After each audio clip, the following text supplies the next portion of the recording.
एक गांव था जहां एक रहस्यमयी नदी बहती थी। उस नदी से हर सुबह हजारों लाखों टन चमकते हीरे मोती बाहर आ जाते थे। सुबह होते ही गांव के लोग टोकरी और बोरे लेकर वहां पहुंच जाते और हीरे मोती भरकर घर ले आते। धीरे धीरे पूरा गांव अमीर हो गया। गांव के लोगों के घर द्वार बड़े बड़े महलों में बदल गए।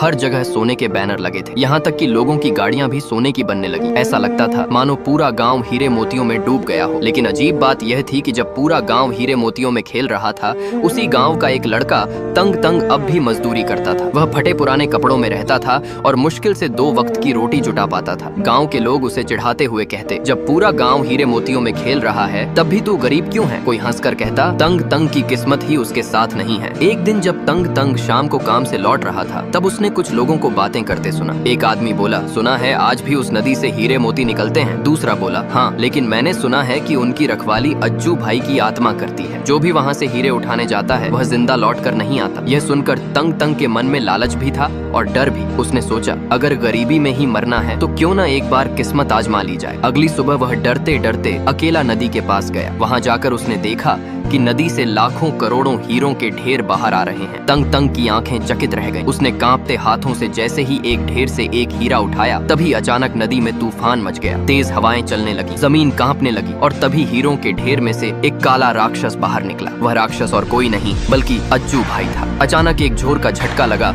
और तंग तंग नदी से दूर जा गिरा। जब उसे होश आया तो उसे लगा कि कुछ बदल चुका है। असल में अज्जू भाई की आत्मा तंग तंग के अंदर समा चुकी थी। अब तंग तंग पहले जैसा नहीं रहा। उसकी आंखें गुस्से से जल रही थीं और उसकी ताकत कई गुना बढ़ चुकी थी। वह दौड़ता हुआ एक गांव में पहुंचा जहां बच्चे खेल रहे थे। अचानक उसके मुंह से आग की लपटें निकलने लगी। बच्चे डर कर भागने लगे और पूरे गांव में हाहाकार मच गया। गांव वाले कहने लगे, अब तंग तंग आम आदमी नहीं रहा। ये खबर जैसे ही अमित भाई को पता चली, वो दौड़ते दौड़ते तुंग तुंग के पास पहुंचा और शांत आवाज में बोला, मुझे पता है तुम गुस्से में हो अज्जू भाई, बताओ तुम्हें क्या चाहिए? कुछ पल गहरा सन्नाटा था। तभी अज्जू भाई भारी आवाज में बोला, अगर ये लोग सब्सक्राइब करेंगे तभी मेरी आत्मा को शांति मिलेगी। फ्री में डायमंड्स लेने के लिए मेरे नाम के नीचे क्लिक करके लूट लो।